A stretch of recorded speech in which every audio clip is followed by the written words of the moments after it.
Millionaire left his ex-wife when he became CEO. 5 years later, she walked into his company dinner with triplets and his business rival. Are they mine? Yes.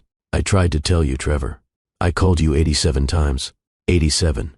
I sent you 43 emails. I came to your office building 4 times. 4 times. I stood in that lobby begging security to let me see you. I didn't know. You didn't want to know. You blocked my number. You deleted my emails without reading them. You told security not to let me in. You built a wall so high I couldn't reach you even when I was 6 months pregnant and terrified. Paige, please. Please what, Trevor? Please forgive you? Please let you meet the 3 sons you abandoned before they were even born? Who is that man, Dad? Let me tell you how I got here. Let me tell you how I lost everything that mattered in less than 60 seconds. My name is Trevor Hale, and 5 years ago, I made a choice. The board of directors at Paramount Industries called me into their executive conference room on the 45th floor. The room had floor-to-ceiling windows overlooking all of Chicago. 8 people sat around a glass table. They controlled billions of dollars. They controlled careers. They controlled lives. Richard Brennan, the chairman, looked at me across that table and said something I will never forget. Trevor, we are prepared to make you the youngest CEO in this company's history. $2 million per year. Stock options worth another $3 million. You will have everything you have ever worked for. But there is one condition. What condition? You need to end your relationship with Paige Morrison. She doesn't fit our image. She works at a nonprofit in a poor neighborhood. She has no connections, no family wealth, no pedigree. When you become CEO, your personal life becomes our public image. We need someone beside you who opens doors for this company. Paige Morrison closes them. I sat in that conference room and I thought about my childhood. I grew up in South Chicago. My father lost his job at a manufacturing plant when I was 11 years old. My mother cleaned houses for wealthy families on the north side. She worked 6 days a week. I remember watching her count coins on our kitchen table to buy groceries. I remember wearing the same pair of shoes for 2 years because we couldn't afford new ones. I remember the shame of being the poor kid at school. I promised myself I would never be poor again. I promised myself I would climb out of that neighborhood and never look back. So when Richard Brennan offered me $2 million per year to walk away from the woman I loved, I took it. I chose the corner office. I chose the salary. I chose the image. And I destroyed everything real in my life. But I'm getting ahead of myself. Let me take you back to the beginning. Let me show you what love looked like before I killed it. 6 years ago, I met Paige Morrison in a bookstore in downtown Chicago. It was a Saturday afternoon in October. The bookstore was one of those old places with wooden floors and the smell of coffee and paper. I was looking for a business book, something about leadership or strategy, something to help me climb faster at Paramount Industries. Paige was in the community organizing section. She had auburn hair pulled back in a ponytail. She wore jeans and a green sweater. No makeup, no designer clothes, just natural beauty. We both reached for the same coffee at the counter. Our hands touched. We both pulled back and laughed. "I'm sorry," I said. "You take it." "No, you were here first," she said. Her smile was genuine, not practiced or performed, just real. We started talking. I asked what she was reading. She showed me a book about grassroots community development. She told me she worked as a social worker in Englewood, one of Chicago's most struggling neighborhoods. She helped families find job training and housing assistance. "What do you do?" she asked me. "I work at a tech company. Corporate strategy." She didn't seem impressed by that, which was refreshing. Most women I met in Chicago were very interested when they heard I worked at Paramount Industries. They saw dollar signs and connections. Paige just nodded and went back to talking about her work. We talked for 20 minutes standing at that coffee counter. When I finally looked at my watch, I realized I had missed the meeting I was supposed to attend. I didn't care. "Can I get your number?" I asked. She smiled again. "Sure." We went on our first date 3 days later. I took her to a restaurant I thought would impress her. White tablecloths, wine list, expensive menu. Paige looked uncomfortable the whole time. "Can I be honest?" she said halfway through dinner. "This place is beautiful, but it's not really me. Want to get out of here?" We left the fancy restaurant and walked to a taco truck 2 blocks away. We sat on a bench eating tacos and talking until midnight. Paige told me about growing up in a small town in Indiana. Her parents died in a car accident when she was 23. She had no siblings. She moved to Chicago because she wanted to do work that mattered. I make $38,000 a year, she said. I live in a studio apartment in a neighborhood most people are afraid to drive through. But I love my work. I love knowing that I helped a single mother find a job today. I helped a veteran get into housing. That matters more to me than money. I admired that about her. In my world at Paramount Industries, everything was about money, profit margins and stock prices and quarterly earnings. Paige cared about people with real problems. I fell in love with her that night on the bench eating tacos. We dated for 2 years. I kept waiting for Paige to ask me for things. Designer purses, expensive dinners, trips to resorts. She never did. She was happy with walks in the park and cooking dinner at her tiny apartment and watching old movies on her laptop. She never asked me how much money I made. She never asked about my career ambitions. She just wanted to spend time with me. I bought an engagement ring, small diamond, simple band. I planned to propose on our 2-year anniversary. I was going to take her back to that taco truck where we had our first real date. I was going to get down on one knee right there on the sidewalk. Then the board called me into that conference room. We need to talk about your personal life, Trevor. That's how it started. Richard Brennan and 7 other board members sitting around that glass table, all of them looking at me like I was a problem they needed to solve. Your relationship with Paige Morrison is holding you back, Richard said. We've been discussing the CEO position. You are the top candidate. But we have concerns about your girlfriend. What concerns? She doesn't fit the image we need for Paramount Industries. Our CEO needs to represent success at every level, personal life included. We need a partner who comes from wealth and influence, someone whose family has connections to investors and business leaders. Paige Morrison is a social worker from Indiana. She brings nothing to the table. She brings everything to the table, I wanted to say. She's kind and intelligent and real, but I didn't say that. What are you asking me to do? We're asking you to make a choice, Richard said. End the relationship with Paige Morrison and we will make you CEO. Keep the relationship and someone else gets the position. They gave me 1 week to decide. I went home that night and I didn't call Paige. I sat in my apartment staring at the engagement ring. I thought about my childhood. I thought about my mother's hands red and raw from cleaning other people's houses. I thought about the shame I felt every time I couldn't afford what other kids had. $2 million per year would mean I never had to feel that shame again. It would mean I won. I climbed out of poverty and made something of myself, but it would also mean walking away from Paige. I told myself I would explain it to her. I would tell her the truth. I would say the board gave me an ultimatum and I had to choose my career. Maybe she would understand, but I knew she wouldn't understand because Paige believed in love more than money. She believed in staying true to yourself more than selling out for a salary. So I decided to lie. I called her on a Monday morning. Can we meet? I asked. At our coffee shop. The coffee shop was the place we went to every Sunday morning. Small place in Paige's neighborhood. We would sit by the window and read the newspaper together and split a muffin. Paige was already there when I arrived. She smiled when she saw me. That real smile that made me fall in love with her in the bookstore 2 years ago. Hey, she said. I ordered you a coffee. Black, no sugar. Thanks. We sat down at our usual table by the window. Outside, people walked past on the sidewalk. Life continued like normal, but nothing was normal about this moment. What did you want to talk about? Paige asked. I looked at her face. No makeup, freckles on her nose, green eyes that looked at me like I was the most important person in the world. And I was about to destroy her. I have been thinking a lot this week, I said. About us, about our relationship. Okay, she said slowly. Her smile faded. I think we want different things in life. I think it's better if we end this now before it gets more complicated. Paige stared at me. What are you talking about? I'm saying the relationship is over. Her face went pale. Why? Everything was fine last week. You said you loved me. What changed? I realized we're not compatible long term. We have different values, different goals. I think it's better to end it now. Different values? Trevor, what are you talking about? You work at a nonprofit making $38,000 a year.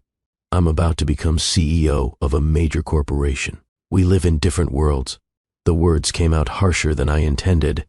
Paige's eyes filled with tears. "So, this is about money?" she asked. "You're breaking up with me because I don't make enough money?" "It's not just about money. It's about lifestyle, about compatibility, about where we see our futures going." Tears rolled down Paige's cheeks. "I don't understand. 2 weeks ago, you told me you wanted to spend your life with me. You said I was the best thing that ever happened to you. Now you're saying we're not compatible?" I thought about things more carefully. "I made a mistake." "You made a mistake?" Paige's voice broke. 2 years was a mistake? "I'm sorry." She reached across the table for my hand. "Trevor, please just tell me the truth. What really changed? Did I do something wrong?" I pulled my hand away. "You didn't do anything wrong. I just don't see a future for us." Paige started crying harder. Her shoulders shook. People at other tables in the coffee shop turned to look. I felt sick to my stomach, but I couldn't back down now. I had already made my choice. "Please don't do this," Paige said. "Please, I love you." I stood up from the table. "I'm sorry, Paige. This is for the best." "For the best? How is breaking my heart for the best?" "You'll understand eventually." I walked toward the door. Behind me, I could hear Paige crying. I could hear her saying my name.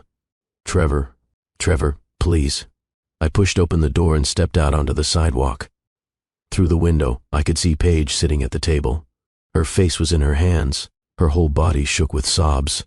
I stood there on the sidewalk for a full minute watching her cry. Then I turned and walked away. That was the last time I saw Paige Morrison for 5 years. I went straight to Paramount Industries. I took the elevator to the 45th floor. I walked into Richard Brennan's office. "I'll do it," I said. "I ended the relationship. I want the CEO position." Richard smiled.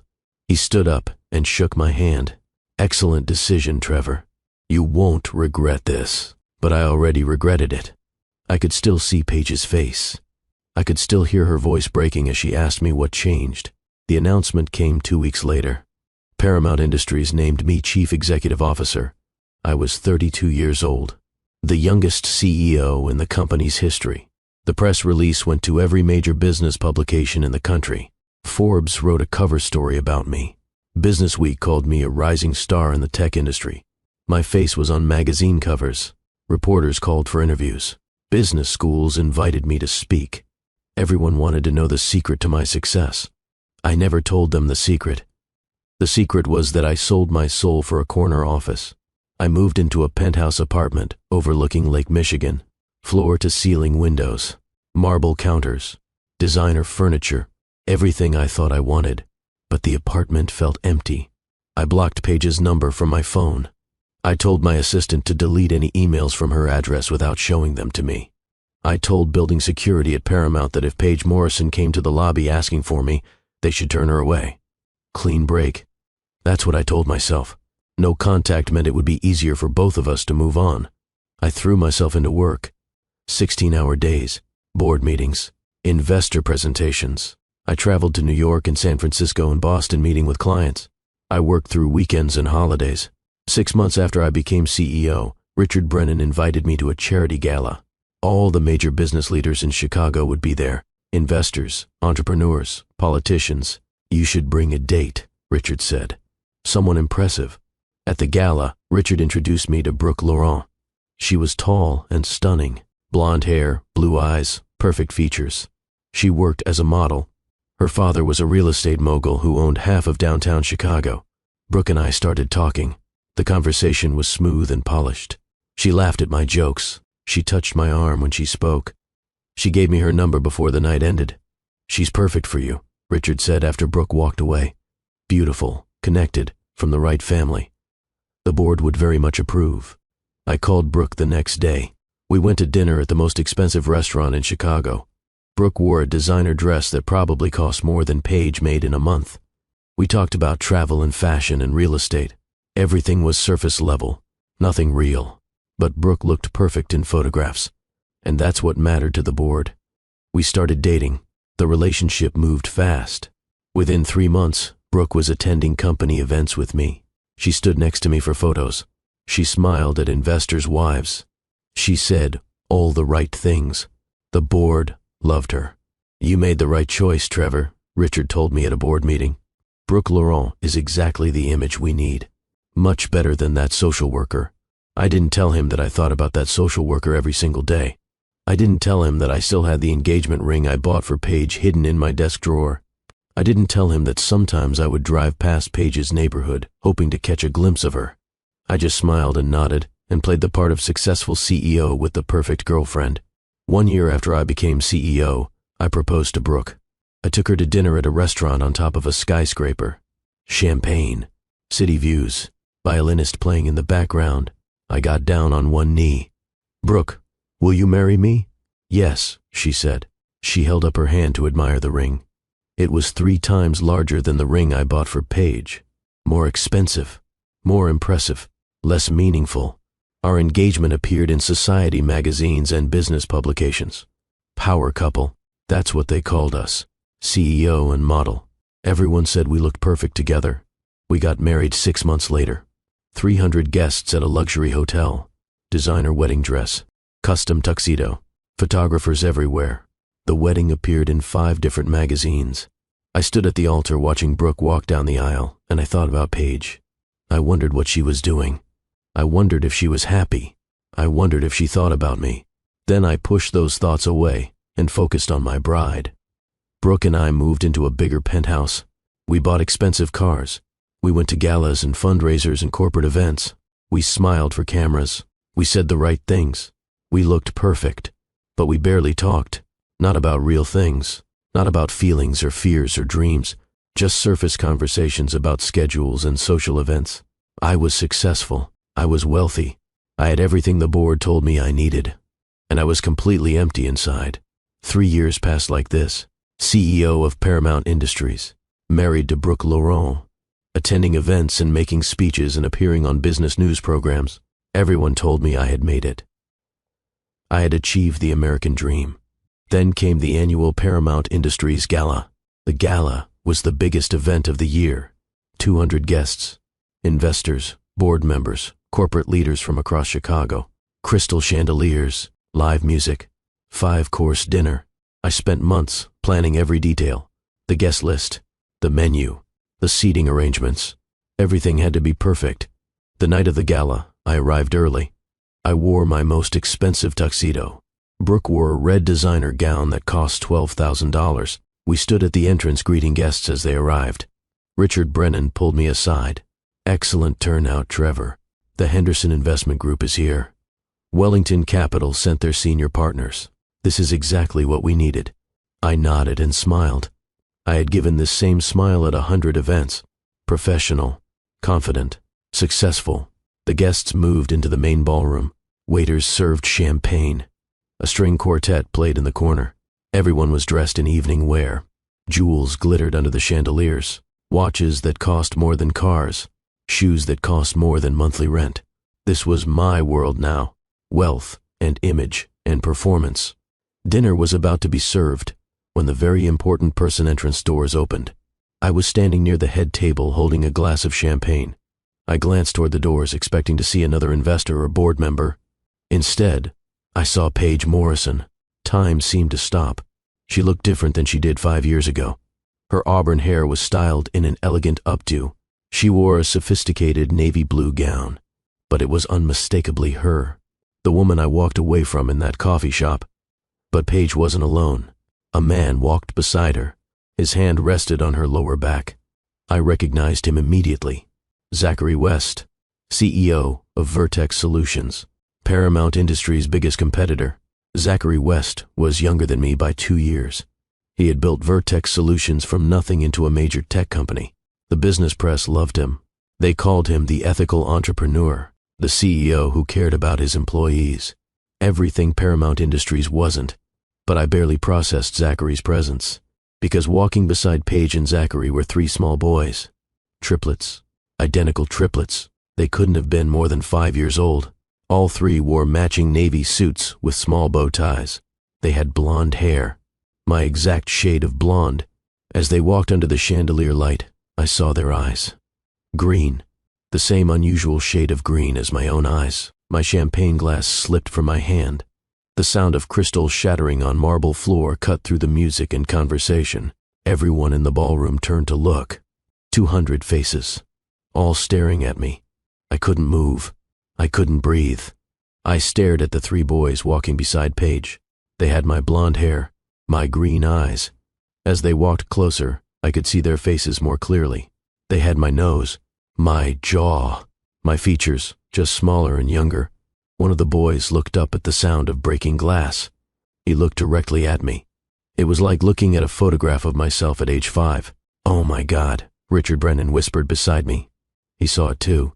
The entire ballroom had gone silent. No music, no conversation, just 200 people watching Paige and Zachary West walk through the room with 3 blonde boys who looked exactly like me. Brooke stood up from her chair at the head table. She turned and stared at the boys. Then she looked at me. "Trevor," she said. Her voice was loud enough for everyone nearby to hear. "Who are those children?" I couldn't answer. My throat had closed up. My hands were shaking. Paige and Zachary reached their assigned table, table 7. Close enough to the front to matter, but not at the head table where I sat. Paige helped the 3 boys into their seats. She moved with calm grace, as if she hadn't just walked into her ex-boyfriend. It's company gala with 3 children who were clearly his biological sons. Zachary pulled out Paige's chair. She sat down and smiled at him. A genuine smile. The same smile she used to give me. One of the boys tugged on Zachary's sleeve. "Who is that man, Dad?" The word echoed through the silent ballroom. "Dad." The boy called Zachary Dad. I felt like I had been punched in the chest. "Trevor." Brooke's voice was sharp now. "Trevor, answer me. Who are those children?" Whispers erupted around the ballroom. Heads turned between me at the head table and Paige's family at table 7. Camera phones appeared. Flashes went off. This was going to be all over the news by morning. "I need a moment," I managed to say. I walked away from the head table, through a side door, into an empty hallway. My hands were shaking so badly I had to lean against the wall. Paige had children. 3 identical boys who looked exactly like me. The math was simple. The boys appeared to be about 5 years old. 5 years ago, I walked away from Paige in that coffee shop. She must have been pregnant. And I never knew because I blocked her number. I deleted her emails. I told security to deny her access. I built a wall so high she couldn't reach me even when she was carrying my children. The hallway door opened. Richard Brennan stepped through. His face was red with anger. "Trevor, what the hell is going on? Who are those children?" "I don't know," I said. "Don't lie to me. Those boys look exactly like you. Everyone in that ballroom can see it. I didn't know about them. I swear I didn't know." "Didn't know?" Richard's voice rose. "You have 3 illegitimate children, and you didn't know?" "Paige and I broke up 5 years ago. I never heard from her after that." "Did you block her from contacting you?" My silence was answer enough. Richard swore. "Do you have any idea what this does to Paramount? Our CEO has secret children with Zachary West's wife. This is a disaster. I need to talk to her," I said. "Absolutely not. Not here. Not in front of 200 investors. You're going to go back into that ballroom and sit through dinner and act like nothing is wrong. We will deal with this tomorrow. I can't just sit there." "You can, and you will," Richard said. "The board made you CEO. The board can unmake you. Now get back in there." I followed Richard back into the ballroom. Every eye tracked me as I walked to the head table. Brooke wouldn't look at me. The other board members whispered among themselves. I forced myself to sit down. From my position, I had a clear view of table 7. Paige sat beside Zachary. He was helping the triplets with their napkins. The boys were well behaved, sitting quietly, talking to each other in low voices. One of the boys looked up and caught me staring. He tugged on Paige's sleeve and pointed at me. Paige turned and looked directly at me. Her face showed nothing. No anger, no sadness, no recognition. She looked at me like I was a stranger. Then she turned back to her family. That look hurt more than anything. Dinner was served. I couldn't eat. I pushed food around my plate while conversation died and revived around me in awkward fits. I watched Zachary West help the triplets cut their chicken. I watched Paige lean over to wipe sauce from one boy's chin. I watched the 3 boys laugh at something Zachary said. They looked like a complete family. A happy family. A family I should have been part of. After dinner, I was supposed to give a speech. I had prepared remarks about Paramount's growth and future vision. The words felt meaningless now. I stood at the podium. 200 faces looked up at me. My prepared speech sat in front of me. I started reading. Good evening. Thank you all for coming to Paramount Industries' annual gala. This year has been remarkable for our company.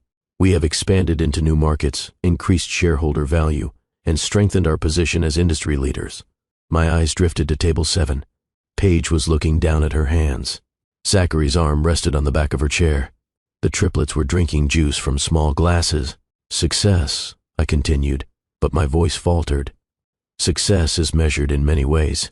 Profit margins, stock prices, market share.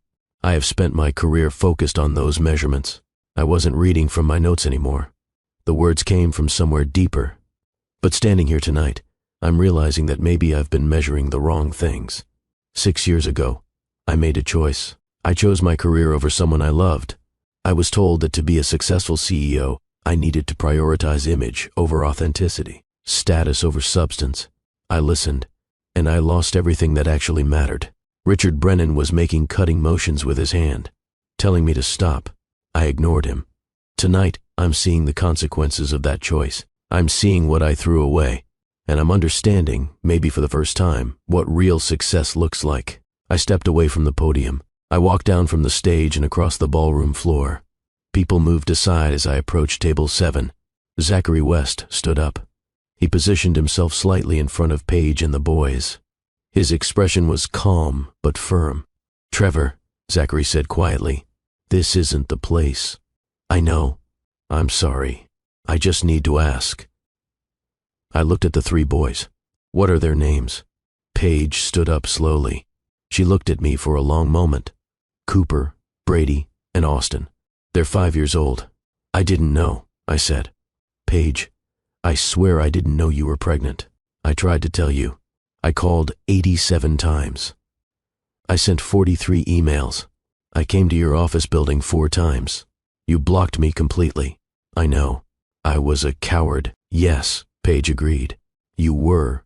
One of the boys, maybe Cooper or Brady, tugged on Zachary's jacket. "Who is that man, Dad?" "Dad." The word hit me again, like a physical blow. Zachary looked down at the boy with gentle eyes. "This is Mr. Hale, buddy. He's an old friend of your mom's. An old friend, not your biological father. Just an old friend. I want to be part of their lives," I said. "Please. I know I don't deserve it, but I need to try." "No," Zachary interrupted. His voice was still quiet, but there was steel in it. "You don't deserve it. You walked away from Paige when she needed you most. I was the one who found her crying in a hospital waiting room, 6 months pregnant with triplets and terrified. I was the one who went to her prenatal appointments. I was the one who held her hand during 14 hours of labor. I was the one who got up every night when they cried. I've been their father for 5 years, Trevor. Not you." The words were devastating because they were true. "Zachary," Paige said softly, touching his arm. She looked at me. "We should discuss this privately. Not here. Not in front of them."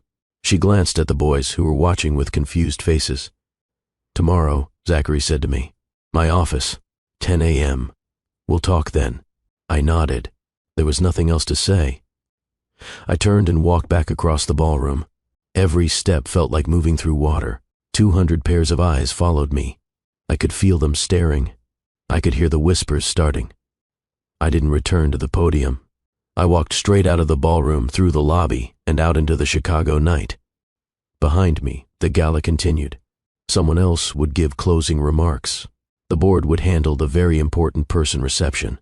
I didn't care anymore. I walked for blocks, loosening my tie, letting the cold November air clear my head. I thought about Paige 6 months pregnant and alone in a hospital waiting room. I thought about Zachary West finding her, helping her, staying with her. Zachary West. I had spent years thinking of him as a rival, someone to compete against. But Zachary had done something I failed to do. He had been there. He had shown up. He had been a father to 3 boys who weren't even biologically his. My phone buzzed constantly. Calls from Richard Brennan, from other board members, from Brooke. Text messages poured in. I ignored them all. By the time I reached my penthouse, my feet hurt, and my expensive shoes were scuffed from walking. The apartment was dark and silent. Brooke's things were already gone. She had clearly come here during the gala and packed her belongings.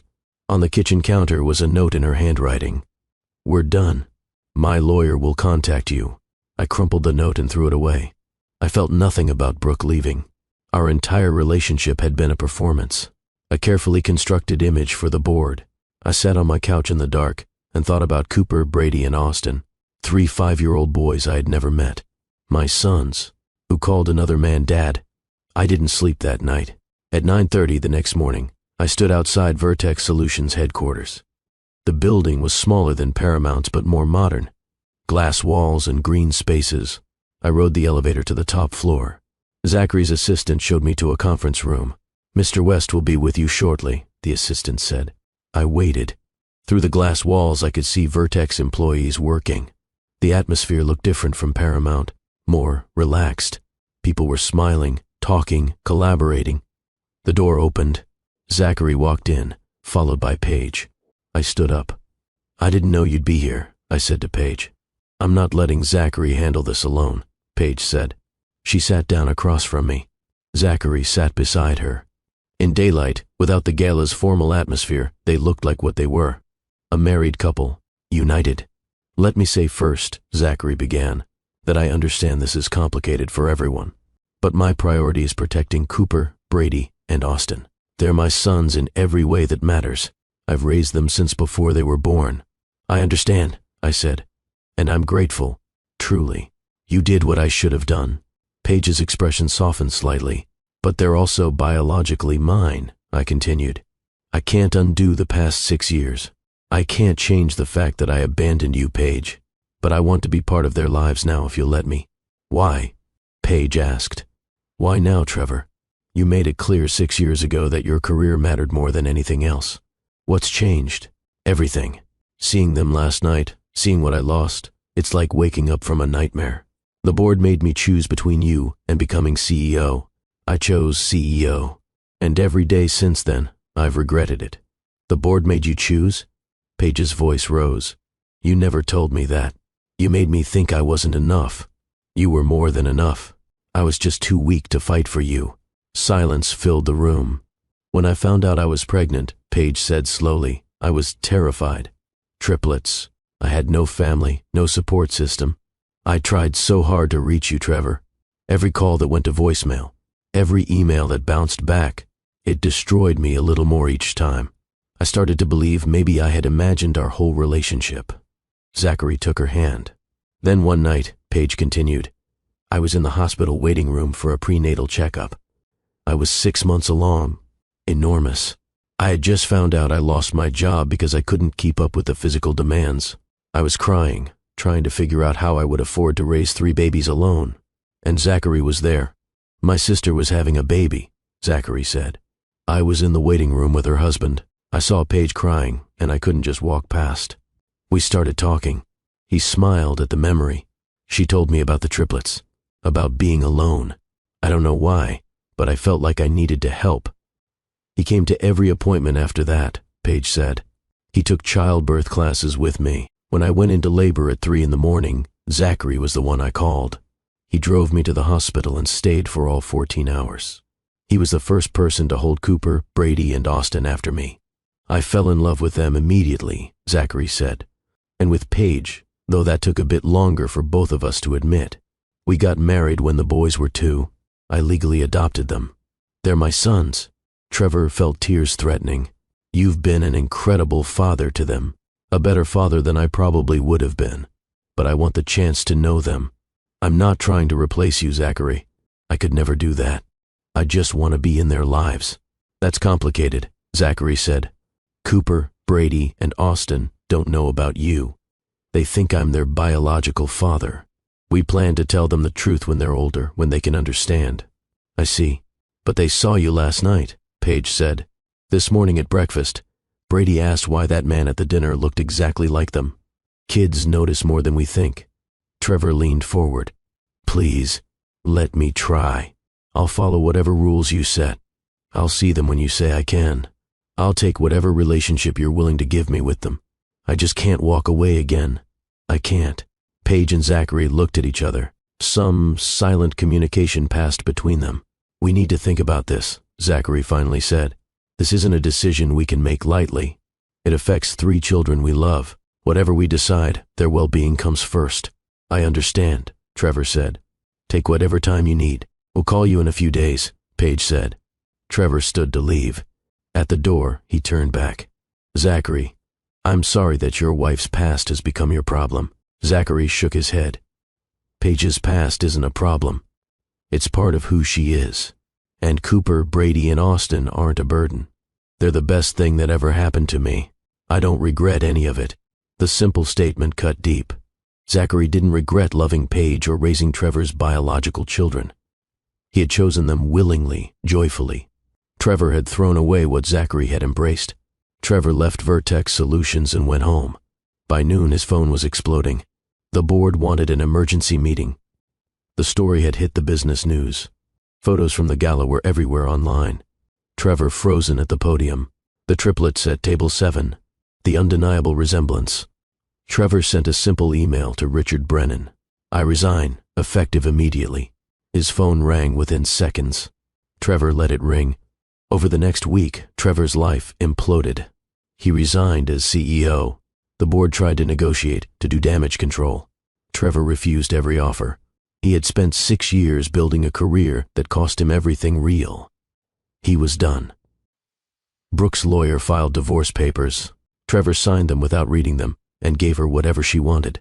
Business news outlets published think pieces about the scandal. Some were sympathetic. Most weren't. Trevor Hale became a cautionary tale.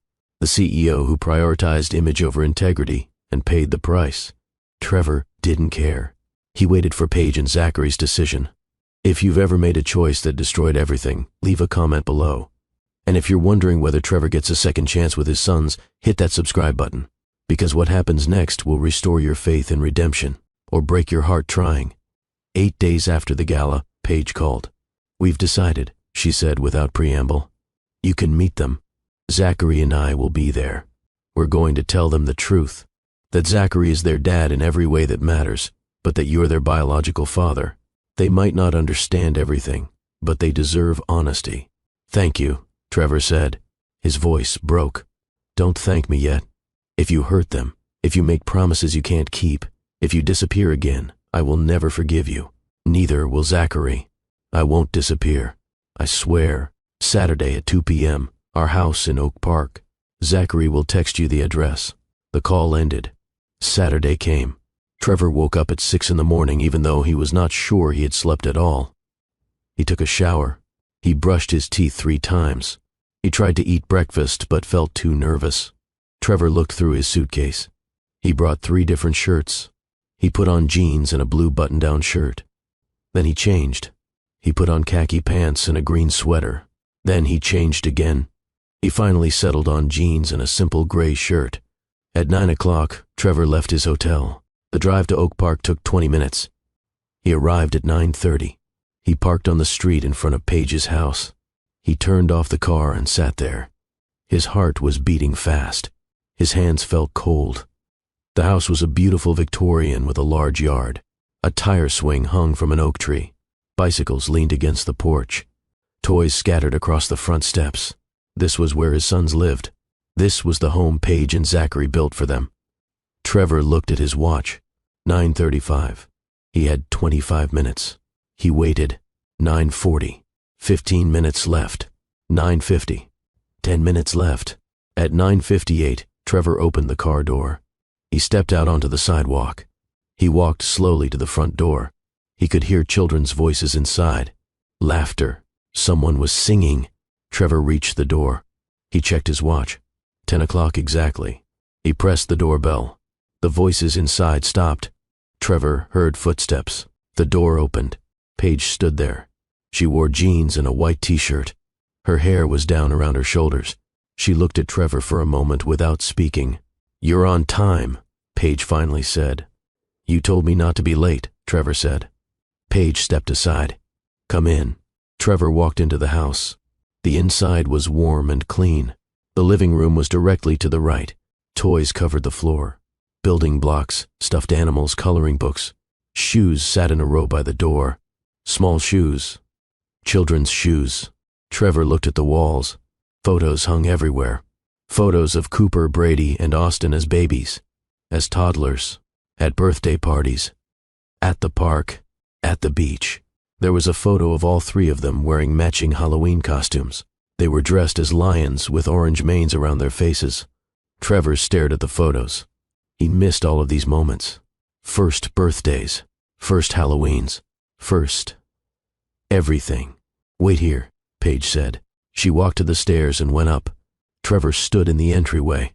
He could hear Paige's voice upstairs. She was talking to the children. He could not hear the words. Then he heard small footsteps on the floor above him. A minute later, Paige came back down the stairs. 3 children walked behind her. They stopped at the bottom of the stairs and stared at Trevor. Cooper stood closest to Paige. He wore purple pants and a white shirt. His blonde hair was in 2 braids. He held Paige's hand tightly. Brady stood next to Cooper. He wore a pink dress with stars on it. His blonde curly hair was loose around his shoulders. He looked at Trevor with wide green eyes. "No, wait. I need to check the character descriptions." The user said all 3 boys. "Let me reread. Actually, I made an error. All 3 are boys. Let me correct this." Brady stood next to Cooper. He wore jeans and a t-shirt with a dinosaur on it. His blonde curly hair was loose and slightly messy. He looked at Trevor with wide green eyes. Austin stood on the other side. He wore blue jeans and a red shirt. His blonde hair stuck up in different directions. He stood partially behind his brothers. Trevor stared at them. They were beautiful. They had his hair and his eyes and his face. But they had Paige's expressions, Paige's mannerisms. They didn't know him at all. Paige knelt down next to the children. "Cooper, Brady, Austin," she said gently. "This is Trevor Hale. He's your biological father." The 3 children looked at Trevor. No one spoke. Brady tilted his head. "Why does he have the same color eyes as us?" "Because children often look like their biological parents," Paige explained. "You have his hair color too. And his eyes." Cooper looked up at Paige. Where was he before? The question hit Trevor hard. He didn't know how to answer, but he had to try. Trevor knelt down on the floor so he was at the children's eye level. "I was not here before," Trevor said slowly. "I made a mistake. A big mistake. I should have been here, but I wasn't. I'm sorry." "Why were you not here?" Cooper asked. His voice was quiet. "Because I made a bad choice," Trevor said. "I chose something else instead of being with you and your mom." "I was wrong." Austin stepped out from behind his brothers. "Do you know how to play soccer?" Trevor smiled a little. "Yes, I know how to play soccer. I like soccer," Austin said. "I have a team. We practice on Tuesdays." "That sounds fun," Trevor said. Brady walked closer to Trevor. "Do you like dinosaurs?" "I do," Trevor said. "I have a book about dinosaurs," Brady said. "Do you want to see it?" "I would like that very much," Trevor said. Paige stood up. "Why don't you show Trevor your toys in the living room? You can play for a little while." The children looked at each other. Then Brady grabbed Trevor's hand. His hand was so small. "Come on," Brady said. "My books are over here." Trevor stood up and followed Brady into the living room. Cooper and Austin came too. They were still cautious but curious. Brady sat on the floor and pulled out a book from a basket. It had a dinosaur on the cover. "This is my favorite," Brady said. "It has a triceratops in it. That's my favorite dinosaur." Trevor sat on the floor next to him. "Can you show me?" Brady opened the book and pointed to a picture. "See? 3 horns. That's why it's called triceratops." "You're very smart," Trevor said. Cooper sat down too. He didn't sit close to Trevor. He sat near the couch. He watched carefully. Austin brought over a soccer ball. "Can you show me how to kick it?" "Maybe outside later if your mom says it's okay," Trevor said. Paige sat on the couch. She didn't leave the room. She watched everything. Zachary came down the stairs. He stood in the doorway for a moment, watching Trevor sit on the floor with the boys. Then he walked into the living room and sat next to Paige. For the next hour, Trevor sat on the living room floor with Cooper, Brady, and Austin. Brady showed him all his books. He told Trevor about every dinosaur and every animal. He explained which ones ate plants and which ones ate meat. He showed Trevor pictures and read some of the words. Cooper eventually brought over some drawings he made. He showed them to Trevor, but didn't let Trevor touch them. He held each drawing up and explained what it was. This is our house. This is the park. This is my teacher. Austin talked about his soccer team. He talked about his friend Marcus, who also played. He talked about how he scored a goal last week. He demonstrated his kick in slow motion. The children didn't call Trevor Dad. They called him Trevor. That was okay. Trevor didn't expect them to call him Dad. Not yet. Maybe not ever. After 1 hour, Paige stood up. Okay, kids. It's time for Trevor to go. All ready? Brady asked. Yes, Paige said. Trevor will come back another time. Austin looked at Trevor. Will you come to my soccer game? If your mom says I can, then yes, Trevor said. Paige walked Trevor to the door. The children followed.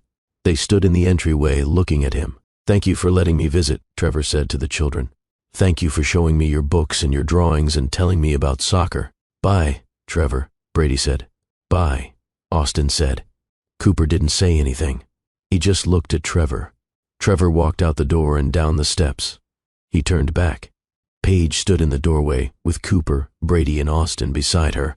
They looked like a complete family. A family that Trevor was not really part of yet. Trevor got in his car and started the engine. As he drove away, he looked in the rearview mirror. Paige was still standing in the doorway. The children were waving. Trevor drove down the street and turned the corner. He pulled over and stopped the car. He sat there for a long time. He just met his children. His 3 5-year-old children. They showed him their toys and their books. They talked to him. They let him sit with them. It was only 1 hour. It was only the beginning, but it was something. Trevor put his head down on the steering wheel. He felt tears on his face. He didn't know if they were sad tears or happy tears. Maybe both. He had a long way to go, years of trust to build, years of showing up and proving he meant what he said. But today, for 1 hour, Cooper, Brady, and Austin let him into their world. And Trevor was not going to waste this chance. Trevor wiped his eyes and sat up. He looked at himself in the car mirror. His face was red. His eyes were wet. He took a deep breath and started the car again. He drove back to his hotel. When he got to his room, he called his mother in South Chicago. How did it go? His mother asked immediately. They let me sit with them, Trevor said. Brady showed me his dinosaur books. Austin talked about soccer. Cooper showed me his drawings. That's wonderful, his mother said. They called me Trevor, Trevor said. Not Dad, just Trevor. That's okay, his mother said. You have to start somewhere. Trevor talked to his mother for 20 minutes. Then he hung up and lay on the bed. He looked at the ceiling and thought about Cooper, Brady, and Austin. The next day, Sunday, Paige called Trevor. You can come again next Saturday, Paige said. Same time, 10 o'clock. Thank you, Trevor said. 1 hour again, Paige said. Don't be late. I'll be there, Trevor said. That week, Trevor made decisions about his life. He could not be a father from New York. He needed to be in Boston, close to his children. Close enough to see them regularly. On Monday, Trevor called a real estate agent in Boston. He asked about apartments for rent.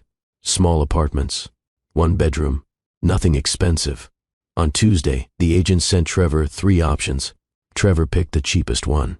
It was a 1-bedroom apartment in a neighborhood 20 minutes from Oak Park. The rent was $1,000 per month. Trevor used to spend more than that on dinners in Manhattan. Now it would be his housing cost. Trevor signed the lease over email. He would move in at the end of the month. On Wednesday, Trevor received more emails from Brooke's lawyer. The divorce was moving forward. Brooke wanted the penthouse apartment. She wanted half of Trevor's savings. She wanted half of everything.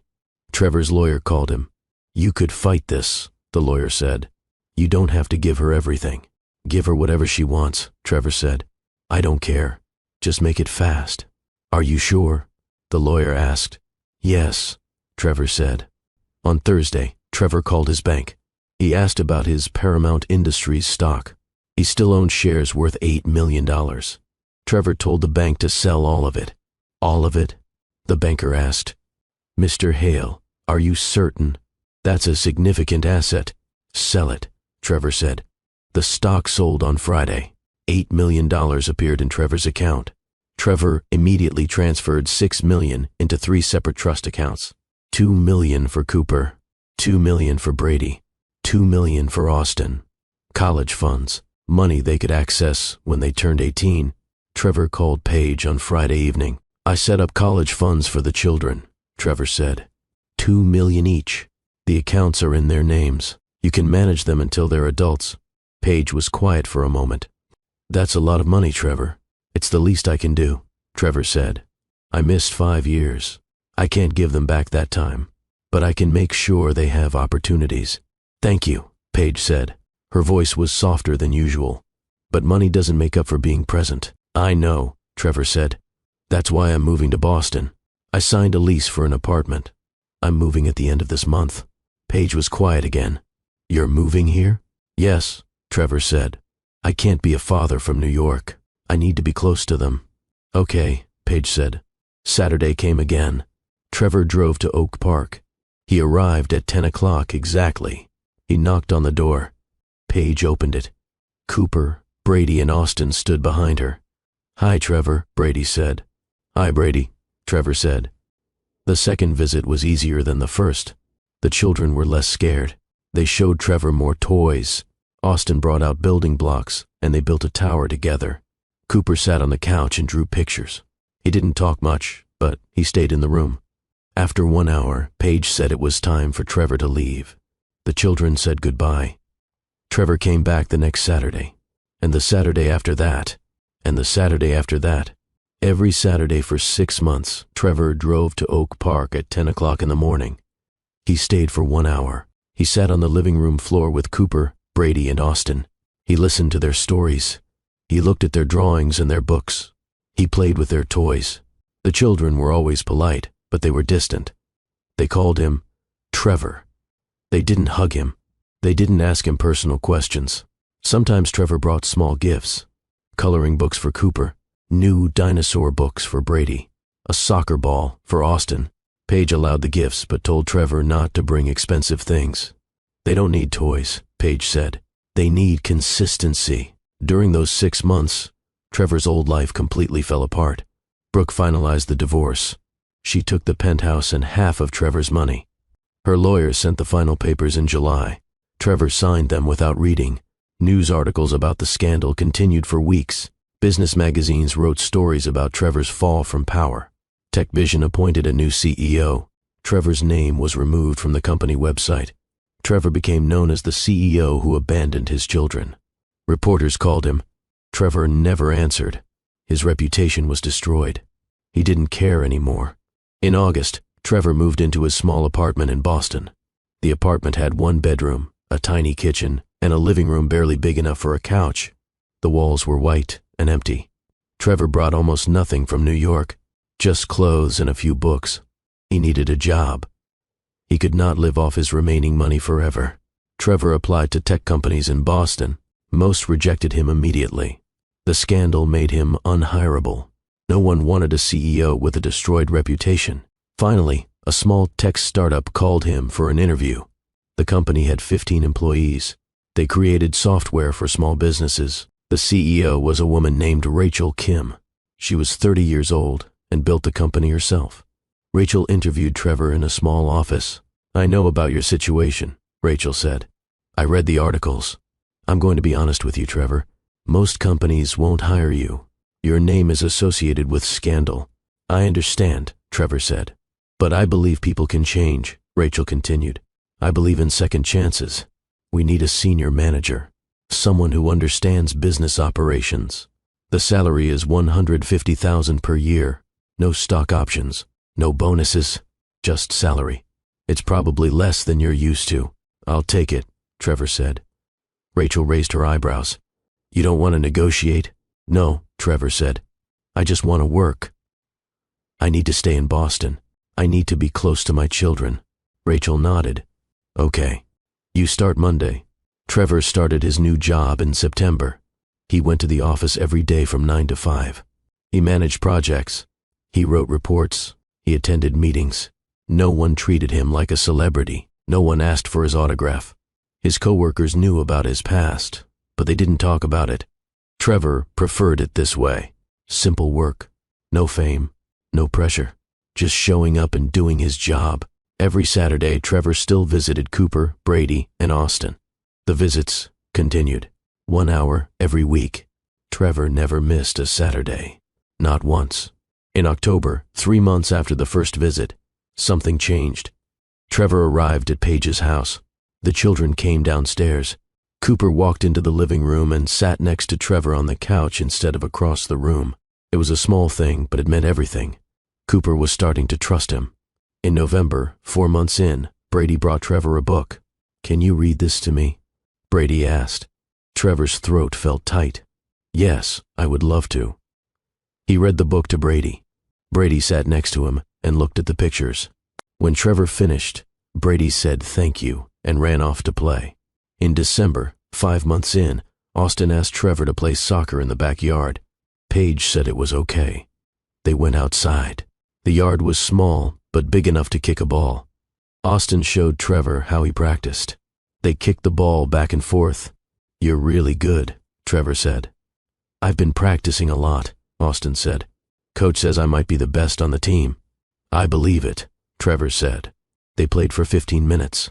Then Paige called them inside. Austin ran to the door. Trevor followed. These small moments meant everything to Trevor. Cooper sitting near him.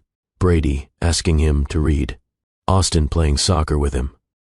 The children were warming up slowly, very slowly, but it was happening. One Saturday in late December, 6 months after the first visit, Trevor was playing soccer with Austin in the backyard. Austin kicked the ball hard. It went over the fence into the neighbor's yard. "I'll get it," Austin yelled. He ran to the fence. "Be careful," Trevor called after him. Austin climbed on a small step stool near the fence and reached over. He grabbed the ball. "I got it, Dad." Then Austin froze. He turned around and looked at Trevor with wide eyes. He realized what he said. "I'm sorry," Austin said quickly. He looked scared. "I didn't mean to." Austin dropped the ball and ran into the house. Trevor heard the back door slam. Trevor stood in the yard alone. His heart was pounding. Austin called him Dad. For 1 second, Austin called him Dad. Trevor walked slowly to the back door. He went inside. Paige was in the kitchen.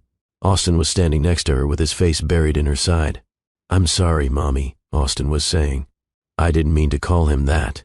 Paige looked at Trevor. Then she looked down at Austin. "It's okay, sweetie," Paige said. "You didn't do anything wrong." "But he's not my dad," Austin said. "He wasn't here before." Trevor knelt down on the kitchen floor. "Austin, can you look at me?" Trevor said. Austin turned his head slightly. "You can call me whatever feels right to you," Trevor said. "You can call me Trevor. You can call me Dad. You can call me anything. There's no wrong answer." "Okay," Austin nodded, but did not say anything. The visit ended a few minutes later. Trevor left. He drove back to his apartment. He walked inside and closed the door. His apartment was quiet and empty. Trevor sat on his couch. He thought about Austin's face when he realized what he said. Austin looked terrified. He thought he did something wrong by calling Trevor Dad. Trevor put his head in his hands. Austin might never call him Dad again. Cooper might never call him Dad. Brady might never call him Dad. They might always call him Trevor. That was okay. Trevor did not deserve the title of father. Not yet. Maybe not ever. But for 1 second, Austin said it. 1 second where Trevor was Dad. And Trevor would give up everything he ever had 1,000 times over for one more chance to hear it. Have you ever lost something before you even knew you had it? Have you ever watched a door close that you didn't know was open? If this story is hitting you in the heart, leave a comment telling me about a second chance you wish you had. And subscribe, because Trevor's journey is about to show you what real redemption looks like when you refuse to give up. Trevor woke up the next morning in his small apartment. Sunlight came through the window. He made coffee and sat at his kitchen table. The table was small, just 2 chairs, nothing like the dining room in his penthouse. Trevor thought about Austin calling him Dad. He thought about Austin's scared face afterward. Trevor picked up his phone. He almost called Paige, but then stopped. He would see them again on Saturday. 5 more days. The week passed slowly. Trevor went to work every day at the tech startup. He managed projects and attended meetings. He ate lunch alone at his desk. He went home to his empty apartment every night. On Wednesday, Paige called him. "Hello," Trevor answered. "Hi," Paige said. "I wanted to talk to you about what happened on Saturday with Austin." Trevor's chest felt tight. "Is he okay?" "He's fine," Paige said. He was confused. "He asked me why he called you Dad. I told him that sometimes our mouths say things before our brains catch up. I told him it was okay." "Thank you," Trevor said. "The children are starting to see you as part of their lives," Paige continued. "That's good, but it also means they're going to have complicated feelings. They're going to be confused about who you are to them." "I understand," Trevor said. "Just keep being consistent," Paige said. "Keep showing up. That's what matters." Saturday came again. Trevor drove to Oak Park at 10 o'clock. He knocked on the door. Paige opened it. Cooper, Brady, and Austin stood behind her. Austin looked at Trevor nervously. Trevor smiled at him. "Hi, Austin." "Hi, Trevor," Austin said quietly.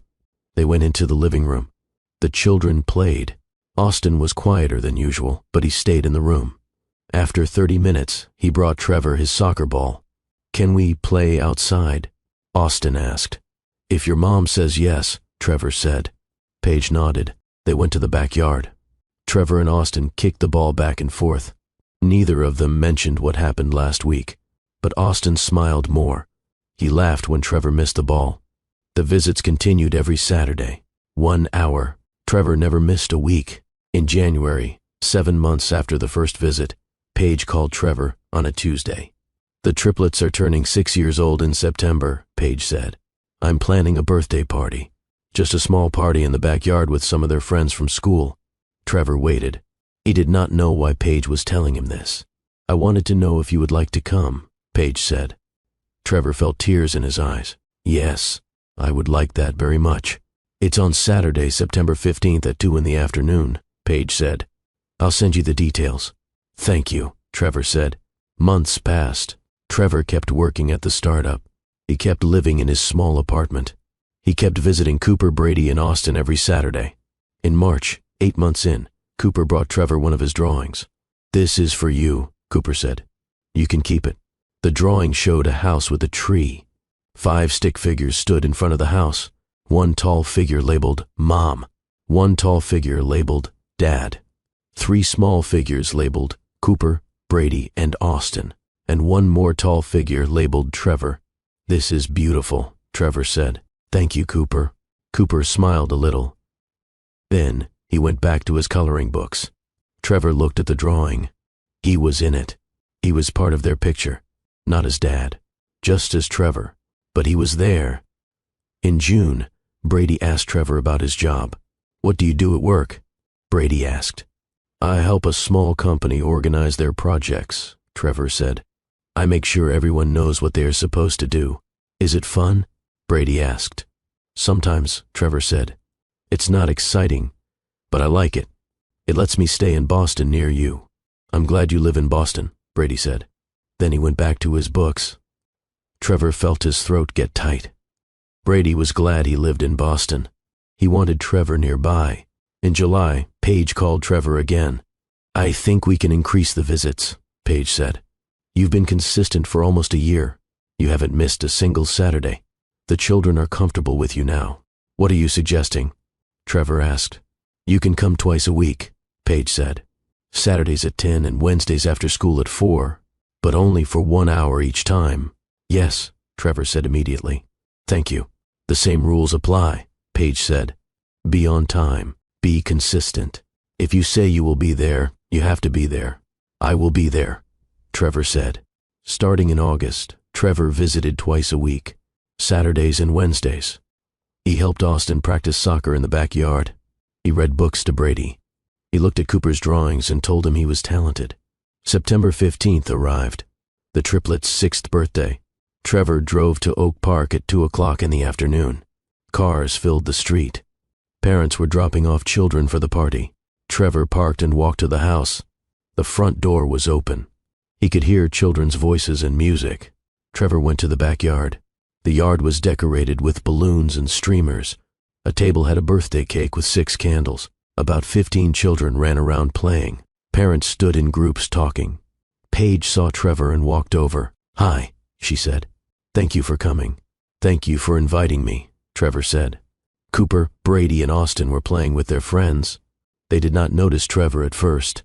Then Austin looked up and saw him. Austin ran over. "Trevor, you came," Austin said. "Of course I came," Trevor said. "It's your birthday." Brady ran over too. "Did you bring presents?" Trevor laughed. "Yes, they're in my car. I'll get them." Trevor went to his car and came back with 3 wrapped boxes. He put them on the gift table. For the next 2 hours, Trevor stayed at the party. He helped serve cake. He helped organize games. He took photos. He was just another adult helping out. But he was there. He was present. Near the end of the party, Cooper walked up to Trevor. He didn't say anything. He just stood next to him and held his hand for a minute. Then he ran off to play with his friends. Trevor looked down at his hand. Cooper had held it. Just for a minute. But he chose to stand next to him. After all the other children left, Trevor helped Paige clean up. They picked up paper plates and cups. They took down decorations. Cooper, Brady, and Austin opened their presents inside. "Thank you for helping," Paige said. "I wanted to," Trevor said. They worked in silence for a few minutes. Then Paige stopped and looked at Trevor. "You're doing better than I expected," she said. Trevor looked at her. "Really?" "Yes," Paige said. "You've been consistent. You show up when you say you will. You don't make promises you can't keep.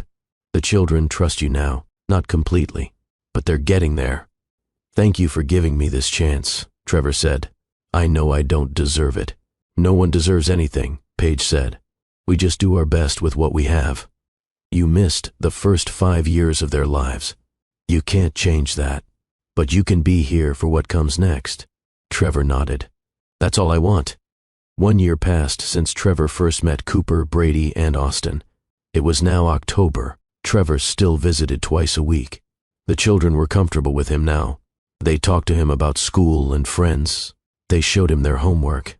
They asked him questions about his life. They still called him Trevor, not Dad. Trevor did not push it. Maybe one day they would call him Dad. Maybe they would not. That was their choice. One Saturday in October, Trevor arrived at 10 o'clock. Paige let him in. The children were in the living room. Cooper was drawing. Brady was reading. Austin was building something with blocks. "Hi, Trevor," they all said when he walked in. Trevor sat on the floor with them. After a while, Cooper brought his drawing over. "Look what I made," Cooper said. The drawing showed 5 stick figures holding hands. They were labeled Mom, Cooper, Brady, Austin, and Trevor. All 5 were connected. All 5 were together. "Can I keep this one too?" Trevor asked. "Yes," Cooper said. That afternoon, Trevor went home to his apartment. He hung Cooper's drawing on his refrigerator next to the first one Cooper gave him. He stepped back and looked at both drawings. In the first drawing, the 5 figures stood separately. In the second drawing, they held hands. The children were letting him in slowly, one step at a time. Trevor sat by his window and looked out at the Boston streets below. His life was completely different now. He was not CEO of Paramount Industries anymore. He did not live in a penthouse. He did not drive expensive cars. He did not have fame or power. But he had something better. He had 3 children who were learning to trust him. He had a chance to be part of their lives. Trevor thought about the choice he made 6 years ago in that conference room. The board told him to choose between Paige and becoming CEO. Trevor chose CEO. He chose money and power and image. He lost everything that mattered. But now he was making different choices. He chose to resign from Paramount. He chose to move to Boston. He chose to show up every week for Cooper, Brady, and Austin. He chose to be present even when it was hard. Even when the children did not call him Dad. Even when they kept him at a distance. Trevor could not fix the past. He could not get back the first 5 years. He missed their births and their first words and their first steps. He missed so much. That pain would never go away. But he could be here now. He could show up. He could be consistent. He could prove that he meant what he said. Paige was right. Children do not need perfection. They need presence. They need someone who shows up week after week. Someone who keeps promises. Someone who proves through actions that they care. Trevor made a promise to himself.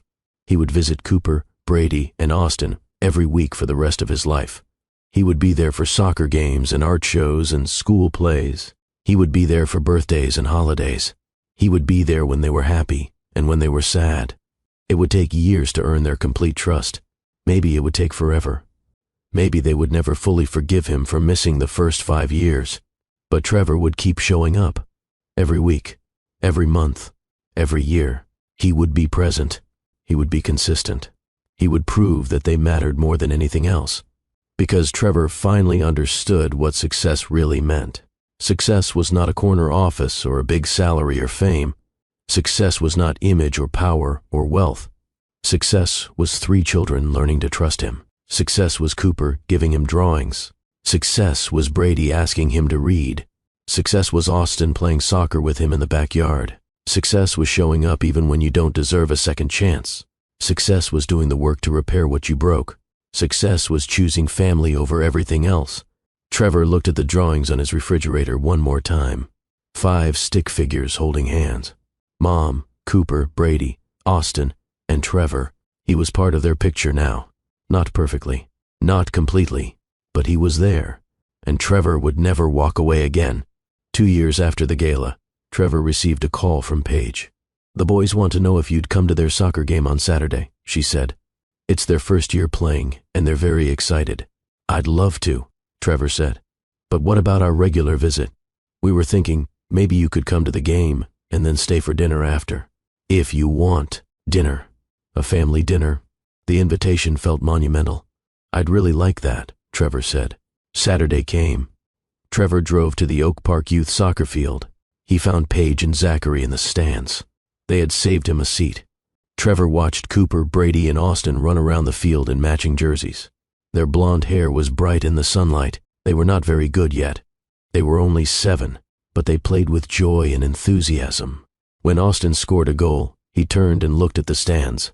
His face lit up when he saw his family there. He waved at Paige, at Zachary, and at Trevor. Trevor waved back. His heart was full. After the game, they all went back to the house. Zachary grilled burgers while Paige made salad.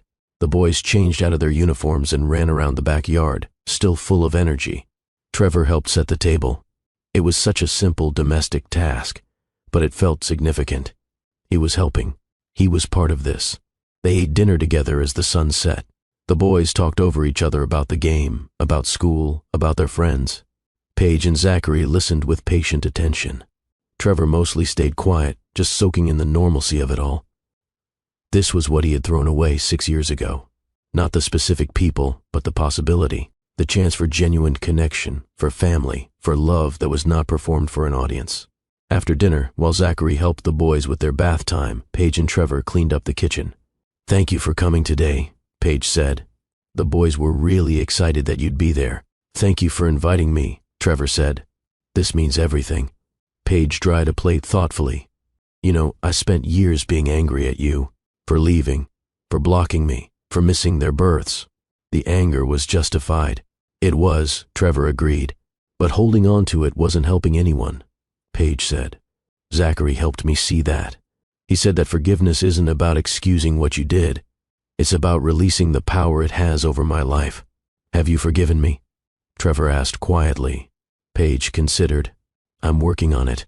Watching you show up consistently, seeing how you respect Zachary's role, how you don't try to buy the boys' affection or push for more than we're ready to give. It helps. You're doing the work, Trevor. That matters. I'll keep doing it," Trevor said. "For as long as you'll let me." "I know you will," Paige said. "And I think eventually I'll get to full forgiveness. I'm not there yet, but I'm closer than I was." It was not absolution, but it was grace, and Trevor would take it. Upstairs, Trevor heard Zachary reading a bedtime story.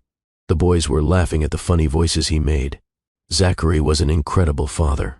Present, engaged, loving. Everything Trevor had not been and was trying to become.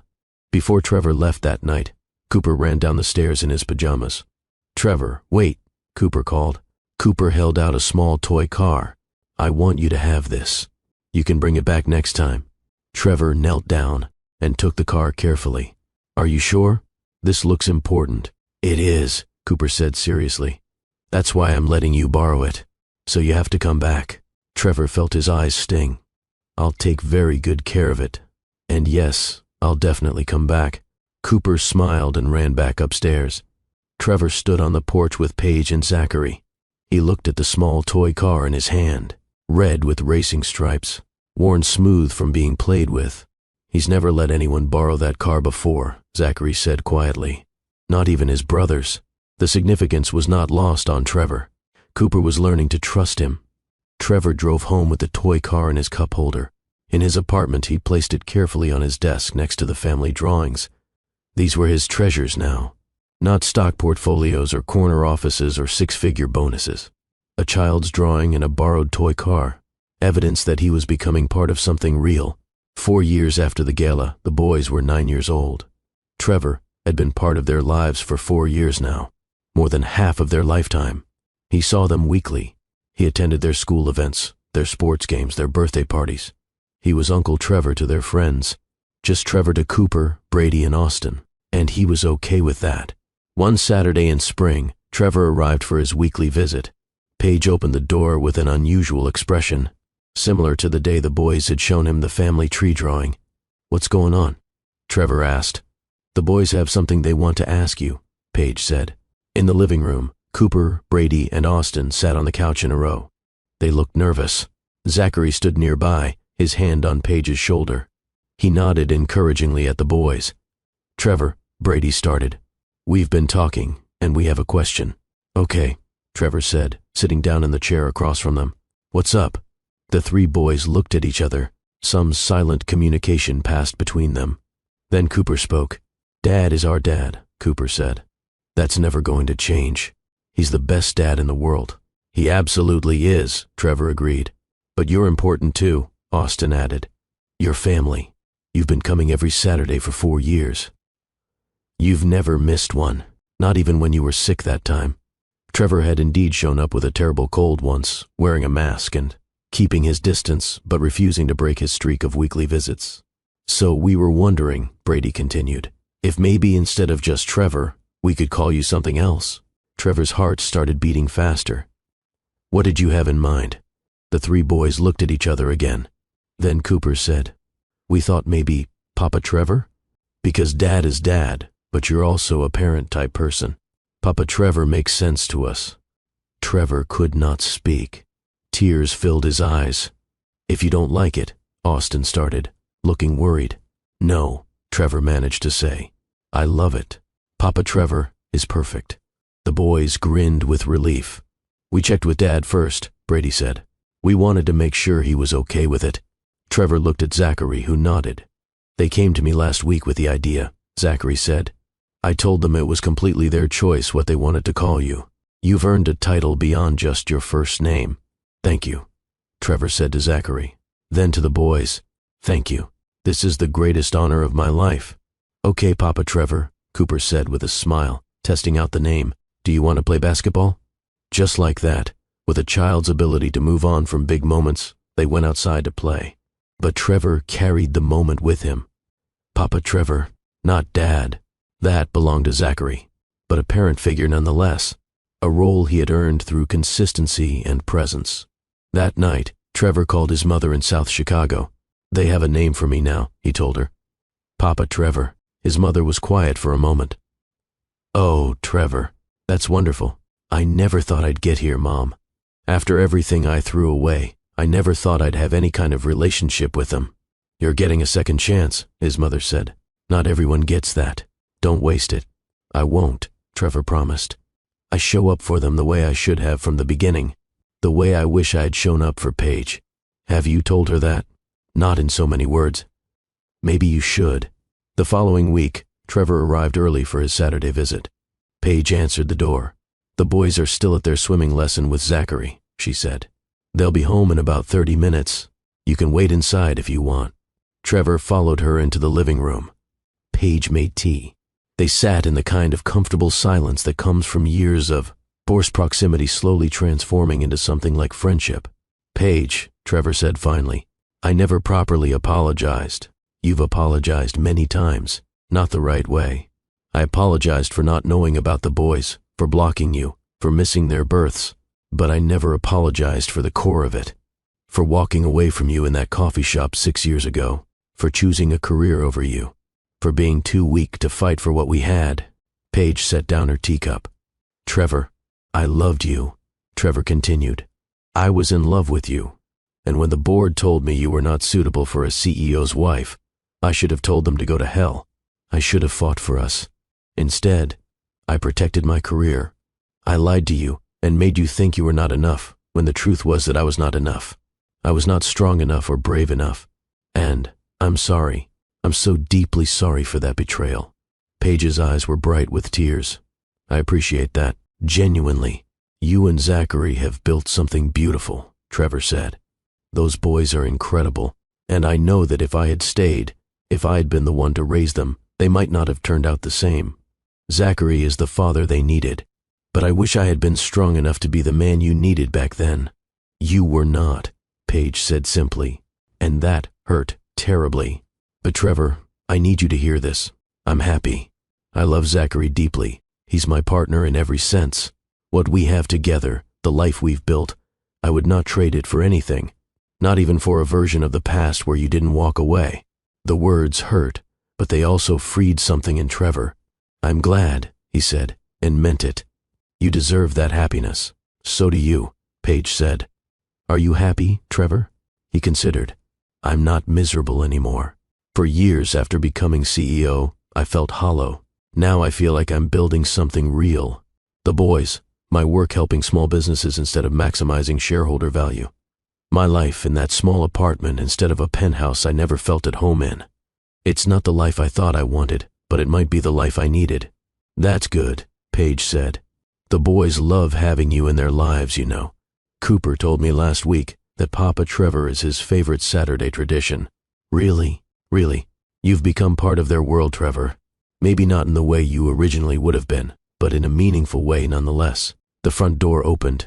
The boys tumbled in with Zachary, wet-haired and energetic. Papa Trevor, Austin yelled. You're early. Do you want to see the dive I learned? Definitely, Trevor said. As the boys dragged him upstairs to show him videos on Zachary's phone, Trevor glanced back at Paige. She smiled at him, a genuine smile of friendship and shared purpose. They were Caro parents now, in a strange and unconventional way. Not the way Trevor had once imagined, but real nonetheless. 5 years after the gala, Trevor stood in the backyard of Zachary and Paige's house, watching Cooper, Brady, and Austin play with their friends. It was their 10th birthday party. The yard was full of children running around, parents talking in groups, and decorations everywhere. A banner read, Happy 10th birthday, Cooper, Brady, and Austin. Zachary came over and handed Trevor a beer. Hell of a turnout, Zachary said. They're popular kids, Trevor observed. You and Paige have raised them well. We've done okay, Zachary said. Then, after a pause, You know, I never thought I'd say this, but I'm glad you're here, Trevor. Not glad for how it happened, but glad that the boys have you in their lives. That means a lot coming from you. I mean it. 5 years ago when you showed up at that gala and everything exploded, I was ready to hate you forever. But you've done the work. You've shown up consistently. You've respected boundaries. You've never tried to compete with me or undermine my role. That takes real character. I learned from watching you, Trevor said honestly. You're the father I should have been. No, Zachary corrected gently. I'm the father I am. You're becoming the Papa Trevor they need. Different roles, both important. Cooper ran over, breathless and grinning. Papa Trevor. Dad, come play capture the flag with us. We need more adults on the teams. You heard the boy, Zachary said with a smile. We're needed. They spent the next hour running around the yard with 10-year-olds, playing capture the flag until everyone was exhausted and laughing. Later, after cake and presents, after most of the guests had left, Trevor helped clean up. Paige was in the kitchen, boxing up leftover cake. Thanks for all your help today, she said. Of course. It was fun. Brady came into the kitchen. Papa Trevor, before you go, can you help me with something upstairs? Sure, buddy. Trevor followed Brady to the bedroom he shared with his brothers. The room had 3 beds, 3 desks, and posters covering every wall. Brady went to his desk and pulled out a piece of paper. We have to do a school project about our family history. I'm supposed to interview family members. Could I interview you? Absolutely, Trevor said. What do you want to know? Brady pulled out a list of questions. Where were you born? What did your parents do? What was your childhood like? Stuff like that. For the next 20 minutes, Trevor answered Brady's questions. He talked about growing up poor in South Chicago, about his mother cleaning houses, about studying hard to get a scholarship. So, you didn't have money when you were a kid? Brady asked. No, we were pretty poor. But then you became a CEO? I did, for a while. Why aren't you CEO anymore? Trevor chose his words carefully. Because I made some choices that hurt people I cared about. When I realized what I had done, I decided the job was not worth it. Do you regret it? I regret hurting people, but I don't regret leaving that job because it let me have more time for what really matters. Like us? Brady asked. Exactly like you. Brady wrote that down carefully. Then he looked up at Trevor. Can I ask you something that's not on the school questions? Of course. Do you wish you were our dad instead of just Papa Trevor? The question hit hard.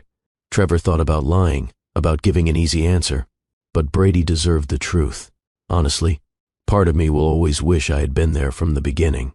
I wish I had been the one to raise you and your brothers, to be there for all the moments I missed. But another part of me knows that Zachary is the father you were meant to have. He's patient and present in ways I was not capable of being back then. So I'm grateful I get to be Papa Trevor, even if I wish I had earned the right to be more. Brady nodded seriously, processing this. I'm glad you're Papa Trevor. Dad is Dad, and that's perfect. But having you two makes our family bigger. I'm glad too, buddy. That night, as Trevor drove home, he thought about Brady's question. Did he wish he were their dad instead of just Papa Trevor? Of course he did. He would always wish he had made different choices 6 years ago. He would always carry the regret of walking away from Paige, of missing the boys' early years, of choosing a career over family. But wishes could not change the past. And the present, being Papa Trevor, having a role in their lives, watching them grow into kind and thoughtful children, was more than he deserved. The story could have ended differently. Trevor could have shown up at that hospital 6 years ago. He could have been the one Paige leaned on. He could have been Dad. But he was not. Zachary was, and the boys were better for it. All Trevor could do now was keep showing up, keep being consistent, keep earning his place as Papa Trevor. It was not the fairy tale ending. There was no grand reconciliation with Paige, no replacing Zachary, no undoing the past. But it was real, and after years of performing for boards and investors, after years of chasing, an image of success that left him hollow, real was exactly what Trevor needed. 6 years after the gala, Trevor stood at his apartment window looking out at the Boston skyline. It was a Saturday morning, 9 o'clock. In 1 hour, he would drive to Oak Park and knock on that blue door. Cooper, Brady, and Austin would open it. They would say Papa Trevor and tackle him with hugs. This was his life now. Simple, modest, real. Trevor thought about the letter he had written to his younger self. The letter he kept in his desk drawer. The letter warning himself not to make the choice that destroyed everything. But that letter could not change the past. No letter could. No amount of regret or apology could undo 6 years. All Trevor had was now. And now was enough. He looked at the photos on his walls. Pictures of the boys at various ages. Always with Paige and Zachary, but with Trevor present in the frame. Papa Trevor, part of the family in his own unique way. He looked at the drawings on his refrigerator. The family tree with 5 stick figures holding hands. He looked at the small red toy car on his desk, the one Cooper had lent him years ago and then regifted permanently. These were his treasures, evidence that he had earned his way back. Not all the way, never all the way, but enough. Trevor picked up his keys. It was time to go. As he drove to Oak Park, he thought about success. Real success. He had been CEO of Paramount Industries for 5 years. He had made millions of dollars. He had been on magazine covers and television programs. He had been photographed and interviewed and celebrated. None of that mattered now. What mattered was that in 10 minutes, he would knock on a blue door and 3 boys would open it. What mattered was that he showed up. Every week, without fail, for 6 years. What mattered was that he proved through actions, not words, that they were more important than anything else. Trevor pulled up to the house at 9:55. He sat in his car for 5 minutes. The same ritual he had followed for 6 years. Gathering himself, preparing. At exactly 10 o'clock, He walked to the door and knocked. The door flew open. 3 blond boys with green eyes looked up at him. "Papa Trevor," they said in unison. They tackled him with hugs, all 3 at once. Trevor knelt down and wrapped his arms around them. Zachary appeared in the doorway. He smiled and nodded at Trevor. Paige came up behind Zachary. She smiled too. "Come in," she said. "We're making pancakes." Trevor followed his family inside. The door closed behind him. This was redemption. Not dramatic or perfect. Just showing up, week after week, year after year, being present, being consistent, being part of their lives in whatever way they would allow. Trevor Hale had lost everything 6 years ago. His career, his reputation, his chance to be there from the beginning. But he had gained something more valuable. 3 sons who called him Papa Trevor, a place in their family, a purpose that actually mattered. He had learned the hardest lesson, that success is not measured in corner offices or stock prices or magazine covers. Success is measured in Saturday mornings, in pancake breakfasts, in soccer games and birthday parties, in children's laughter and trust earned slowly over years. Success is choosing to show up, even when you don't deserve it, even when the door should be closed, even when you have no right to ask for grace, and then doing the work to earn that grace every single day. If you're watching this and you've ever walked away from something that mattered, I want you to know it's not too late. Redemption is possible, but it requires work, consistency, humility, time. It requires showing up again and again even when you don't deserve it. If this story moved you, hit that subscribe button and share it with someone who needs to hear that second chances are real. And drop a comment telling me what success means to you. Because maybe, just maybe, we've all been measuring the wrong things. Trevor sat at the kitchen table with Cooper, Brady, and Austin. They were talking about school and friends and the soccer game later that afternoon. Zachary flipped pancakes at the stove. Paige poured orange juice. This was family. Messy and complicated and unconventional, but real. Trevor had spent his whole life climbing towards something. Success, achievement, proof that he mattered. But he had been climbing the wrong ladder. Real success was right here, in this kitchen, with these people, living a life that mattered, not because of what he achieved, but because of who he showed up for. "Papa Trevor," Austin said, tugging on his sleeve. "Are you coming to my game today?" "Of course," Trevor said. "I wouldn't miss it." And that was the truth. Trevor would not miss it. He would not miss any of it. Not anymore. He had missed the first 5 years. That debt could never be repaid. That regret would never fully fade. But he would be there for everything that came next. Every game, every birthday, every milestone, every ordinary Saturday morning. Because that is what Papa Trevor did. He showed up. And 6 years after losing everything, Trevor finally understood that showing up was everything. The pancakes were ready. Zachary brought them to the table. The family sat down together. Paige said a quick blessing. Then everyone ate and talked and laughed. Through the window, morning sunlight filled the kitchen. Outside, the world continued. But inside this house, in this moment, everything was exactly as it should be. Trevor had climbed to the top of the corporate world and found it empty. He had fallen from that height and lost everything. But in losing everything, he found what actually mattered. He found redemption. Not given, earned. He found family. Not through biology alone, but through presence and consistency and years of proving he meant what he said. He found success. Not in a corner office, but in a kitchen full of pancakes and laughter, and 3 boys who finally trusted him enough to call him Papa Trevor. And that was worth more than every $1 million he ever made. Worth more than every magazine cover. Worth more than every achievement and award and accolade. This was real, and real was everything. Trevor looked around the table at his family, at Paige, who had forgiven him enough to let him into her home, at Zachary, who had shown him what real fatherhood looked like, at Cooper, Brady, and Austin, who had given him a second chance he never deserved. And Trevor made a silent promise, a promise he had made 1,000 times before and would make 1,000 times again. I will keep showing up.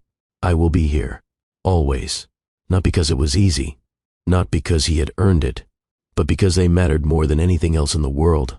And finally, after 6 years of mistakes and regret and slow, painful redemption, Trevor Hale understood what his life was really for. Not to build empires, not to chase wealth, not to prove anything to anyone, but to be present, to be consistent, to be Papa Trevor, and that was enough.